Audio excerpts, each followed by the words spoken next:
അമ്മു അമ്മയുമായി വഴക്ക് കൂടിയിട്ട് കരഞ്ഞ് റൂമിലേക്ക് വന്നിരുന്ന് പുറത്തേക്ക് നോക്കിയപ്പോൾ ജനലിന്റെ ഗ്ലാസ്സിൽ എന്തോ പറ്റി പിടിച്ചിരിക്കുന്നത് കണ്ട് പോയി നോക്കിയപ്പോൾ അതൊരു പുഴുവായിരുന്നു. ആ പുഴുവിനെ അവൾക്ക് ഒരുപാട് ഇഷ്ടമായി. കയ്യിലൊക്കെ എടുത്തിട്ട് ചുണ്ടാപ്പി എന്ന് പേരിട്ടു.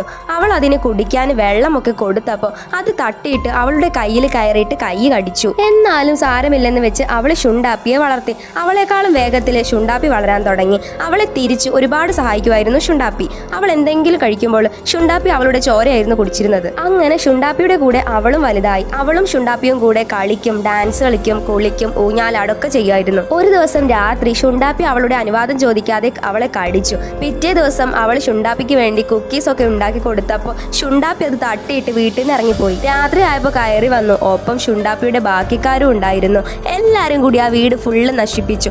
അമ്മു എന്റെ ചുണ്ടാപ്പി എന്ന് വിളിച്ചുകൊണ്ട് അവരുടെ അടുത്തേക്ക് ഓടിയപ്പോൾ അതിലെല്ലാ പുഴുക്കളും കൂടി അവളെ കഴുത്ത് പിടിച്ച് കൊന്നു തിന്നു കളഞ്ഞു. ഞാനിതിൽ എത്ര വട്ടം ചുണ്ടാപ്പി എന്ന് പറഞ്ഞു എന്ന് കമന്റ് ചെയ്യൂ.